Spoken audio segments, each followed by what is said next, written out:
What's up, DNA gang? Y'all know the name. How y'all doing today, man? Today we got, if there wasn't footage, you wouldn't know these places existed. So if you ready? I'm ready. Y'all ready? I'm ready. Cue the intro. Yeah. Let me draw the boat, bitch. You know I wreck the shit. Get it by the boat, watch a nigga make it flip. I ain't a little boat, but I just one night the boat. Alright, before we get into here, subscribe and that like button. And the notification bell so you don't miss another video. Go show Nate RL channel some love down in the description. The original link is down there too. And he's right. If it didn't happen on camera, it didn't happen. It didn't happen. It didn't happen. Let's get ready to Today, it. I'm going to tell you 3 stories about places you can't go and people who went there anyways. But before we get into those stories, if you're a fan of the strange, dark, and mysterious delivered in story format, then you come to the right How much place you wanna because bet it's all we do. none of these and we people are upload black? once a week. So if that's of interest to you, 100% they're please not. sneak into the like button's house and replace the stuffing in their pillow with cement. Also, please subscribe to our channel and turn on all notifications. See 4:45 p.m. on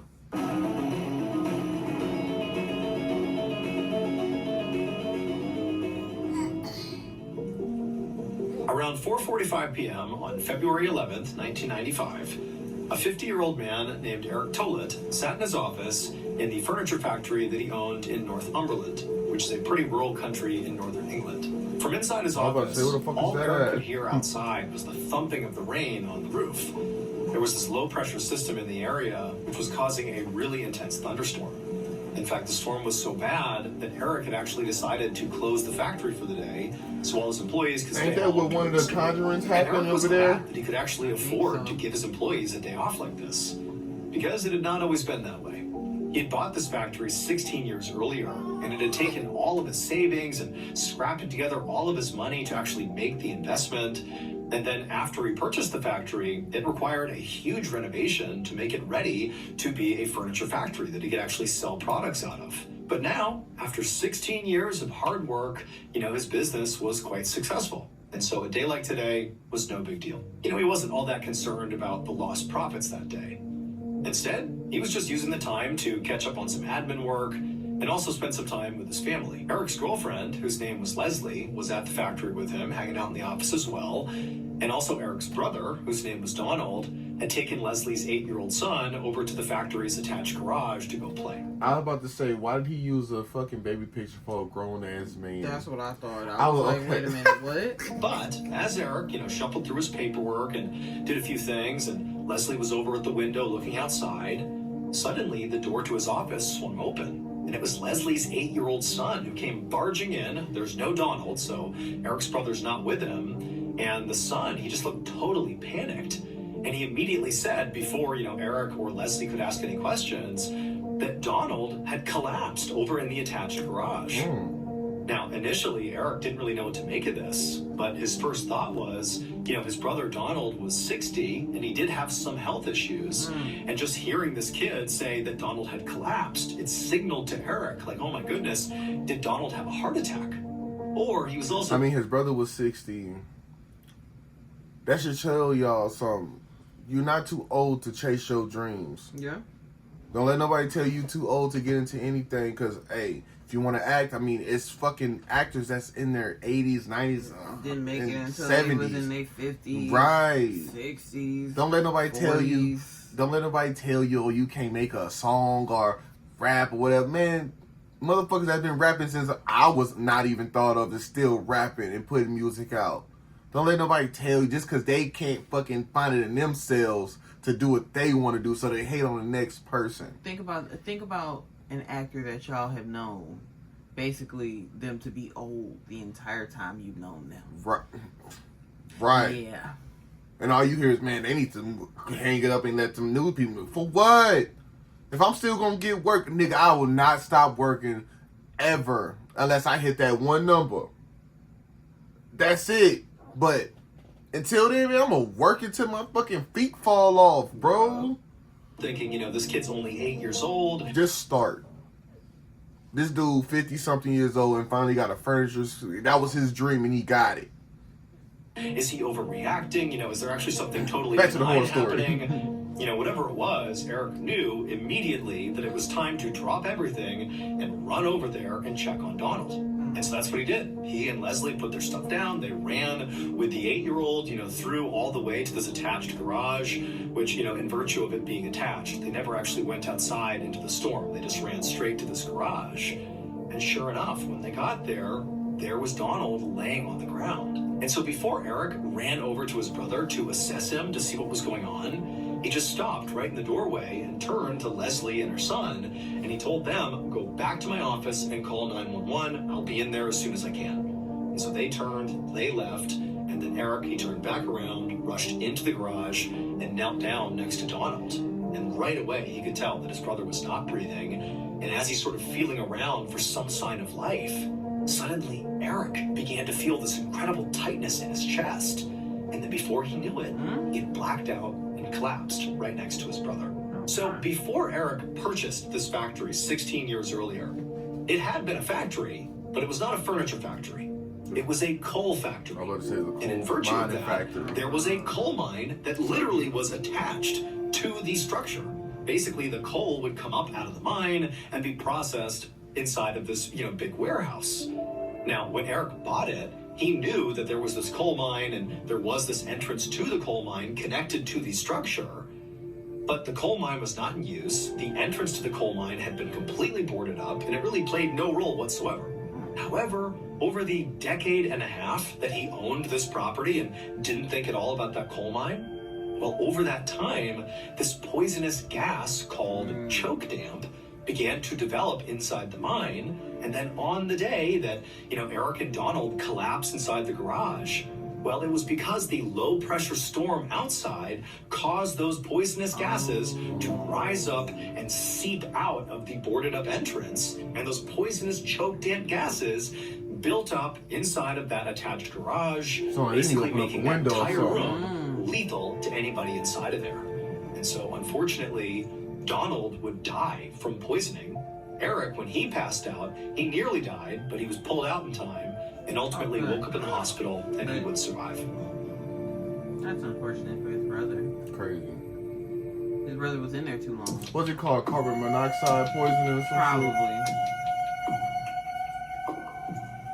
Get a tester in your At 10 house. a.m. on September 10th, 2022, a 68-year-old woman named Diana Stewart stood on the deck of a small boat in the Pacific Ocean, less than a mile off the eastern coast of New Zealand. She looked out at the perfectly calm, light blue water, and she saw this albatross bird flying across the sky.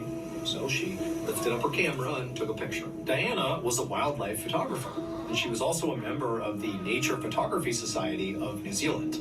And she, along with 9 other members of this society, had chartered this boat for a special birdwatching and photography trip. And so far, the trip had lived up to the hype.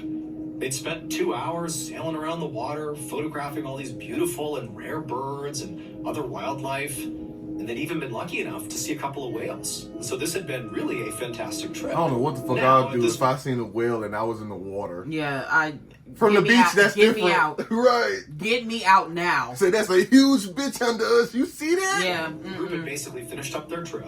That whale can flip you over and couldn't nobody do nothing about it. As they were going, Diana was keeping her eye out for any last-minute picture opportunities. And as she was looking around, looking for birds, she noticed something in the water. There was something huge moving sort of near the boat. It actually looked like it was moving towards the boat. Sort of at an angle. I don't play them games. And at first, she couldn't really tell what it was. I don't play with big bodies of water. It was an enormous whale. This huge whale is going to swim basically right under the boat. And so Diana, she pulled out her camera to take a photo. But then the worst thing possible happened. This whale, sure enough, came towards the boat. The most thing I only want to do, and I only want to do it once or twice, and that's if I like it for the second time, is a cruise. And that's just staying along the coast.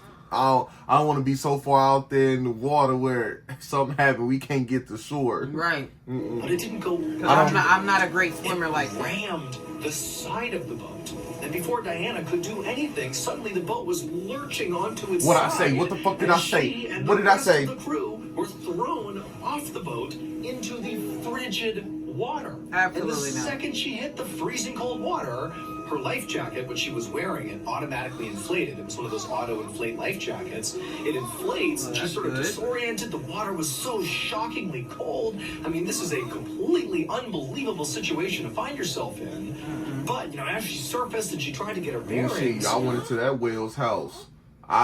I shake a motherfucker up too. They walk in my front door and just say nothing. I don't play them type of games. She realized it was pitch black everywhere she looked, and it was so loud. She could barely hear anything but the sound of the engine of the boat. And that's when she realized, she's putting her hands up, that the boat must have capsized and landed on top of her. But there's this little bit of air. She's basically in an air pocket. But she can't hear anything. She just hears the sound of this engine, and it's deafening. And then they weren't even in no so she big began boat. calling out for help, and she tried to kind of maneuver out from underneath, you know, this curved underside of the boat that created this pocket. But she couldn't find her way out.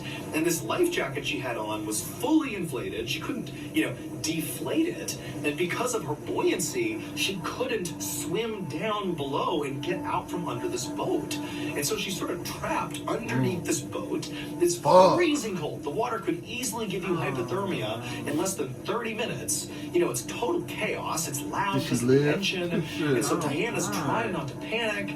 And as she's sort of looking around in the dark, you know, gasping for air, she realized there were other people also trapped underneath. And so she's grabbing at them and trying to talk to them, and they're all panicked. She has no idea, you know, what their state is. Are they hurt? She doesn't know. Was it a shark? And so basically her only option at this point was just to bang on the underside of this boat, just trying to get anybody's attention that boat outside, ain't big enough, you know, out from underneath not where to they be in that were, kind of water. to know that they were trapped under here. They needed help. And then that's like a lake boat.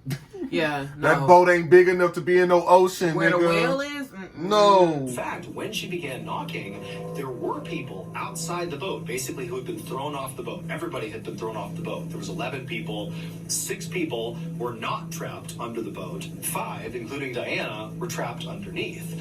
And so as Diana is pounding the underside of the boat, the skipper of the boat, a guy named Mark, he was one of the 6 who were outside, and he clearly heard the knocking sound. And so he's obviously in a bad situation too, same as everybody else in the water.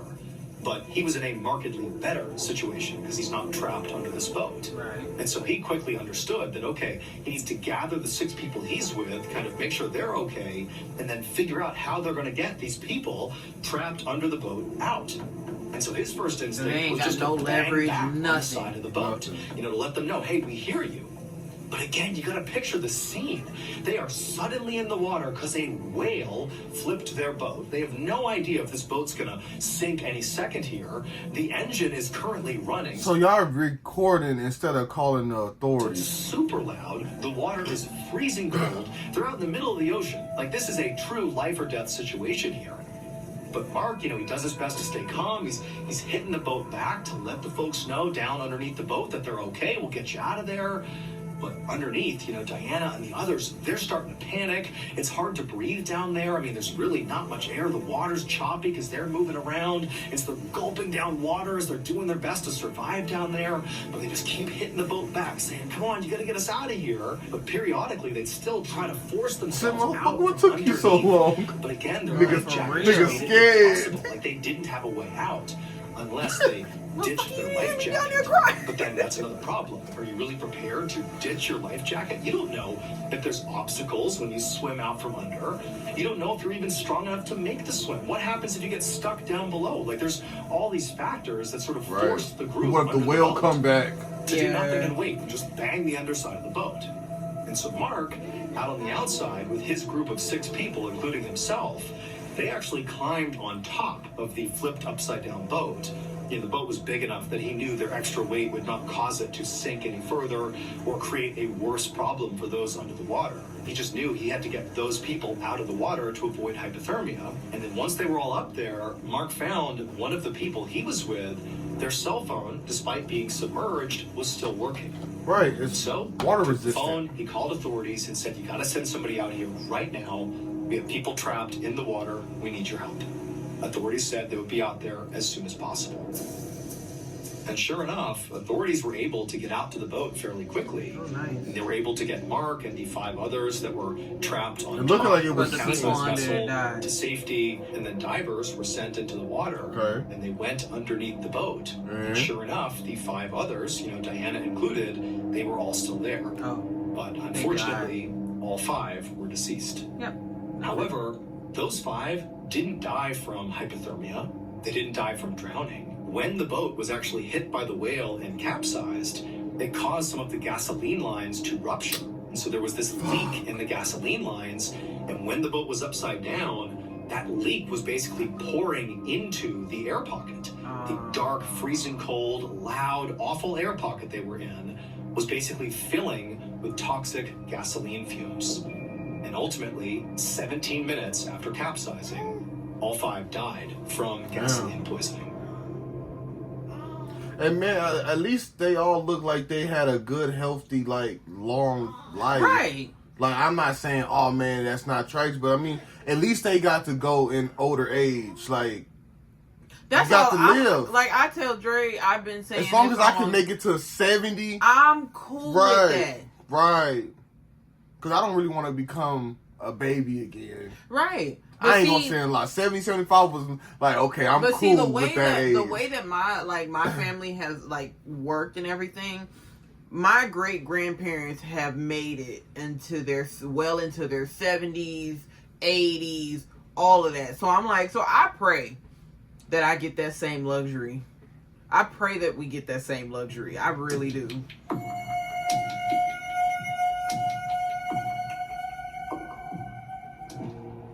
I On feel like it Sunday, is a November luxury to 6th, live a long 2022, life.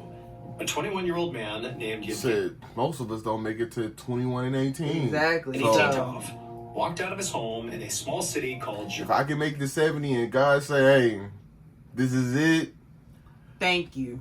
I appreciate the 70 years, G. Gulovsk, For which is real. in western Russia. Yevgeny got into his car, and then he drove about an hour and a half north to this parking lot where he parked, and then he got out and walked a few blocks to a nearby train station. When he got there, he asked the person behind the counter when the next train was going to St. Petersburg, and they told him there was one leaving soon. He bought a ticket, and then Yevgeny sat and he waited, and then eventually his train rolled through, he climbed on board, took his seat, and for the next 43 hours, because St. Petersburg was 1,000 miles away, Yevgeny just sat there, basically doing nothing for nearly 2 days.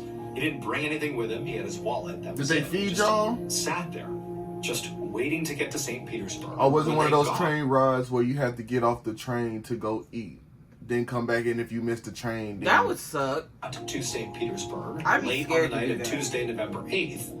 Yevgeny, calm as could be, stood up, left the train, and then somehow, possibly by another train or by bus or on foot, or maybe somebody gave him a ride, we don't really know, but he traveled about 15 miles south of that train station to Polkova Airport in St. Petersburg. But when he got to the airport, he didn't, board a plane like one would do at an airport. Instead, he found his way to this one very specific parking lot that was outside of the airport. Several hours later, in the early morning hours of Wednesday, November 9th, a random person was on their way through that same parking lot on the way to the airport when they started to hear something. It actually sounded like muffled screaming. And at first, they sort of chalked it up to, lots of people making their way to the airport. Maybe it's a kid, maybe it's, someone goofing around. Like, it didn't seem serious. But as they walked towards this open manhole cover, they realized that the screaming they were hearing was actually coming from inside of this hole in the ground. The screams were from Yevgeny, for reasons that we still do not fully understand. Yevgeny, after taking the manhole cover off, climbed down into this manhole, so he goes deep underground, and then when he reached the bottom of the manhole, which was, relatively wide all the way around, you can stand inside of it. Right, it's a There were manhole, these you gotta go different down there and work. offshoots of pipes that basically traveled underground. And Yevgeny got down and chose one of these pipes that was only a foot in diameter wide. It's like this pitch black, never-ending seeming tunnel. And head first, he began crawling in this tunnel. And he Why? crawled I don't play with 40 stuff like feet that. Nope. Before he finally just couldn't move any further. Keep in mind, every inch he was taking, he's basically wedging himself deeper and deeper into this pipe. No. It isn't like it was big and then got narrow. No, it's this narrow pipe that he forced himself through until he just could not move any farther. Why? And it was at that point, in the wee hours of Wednesday, November 9th, that Yevgeny began to scream. And that's when the person found him.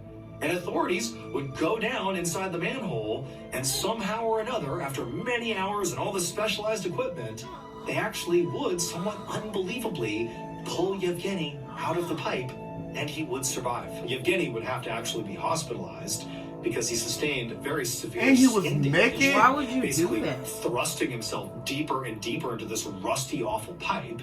He also sustained gas poisoning and hypothermia, but again, he did live. Following this ordeal, authorities would launch an investigation into what exactly happened here, because there was no clear reason Somebody why you dropped him down Somebody there. went in there and pushed his ass in there. Like, Close that bitch up. But when they spoke to Yevgeny after he made his recovery, after he was back to normal, he would just say he has absolutely no memory of doing any of it. Yeah. what the hell? Thank you so much for watching. Let me know what you thought of today's Yeah. episode in the comments. Yeah. But you was right in the beginning, because, yeah, we wouldn't be doing that. Sorry. Hey, Ever. we'll catch y'all on the next one, man. Peace out. We Out out. of boat, watch a nigga make it flip. I ain't a little boat, but I just one night the bitch.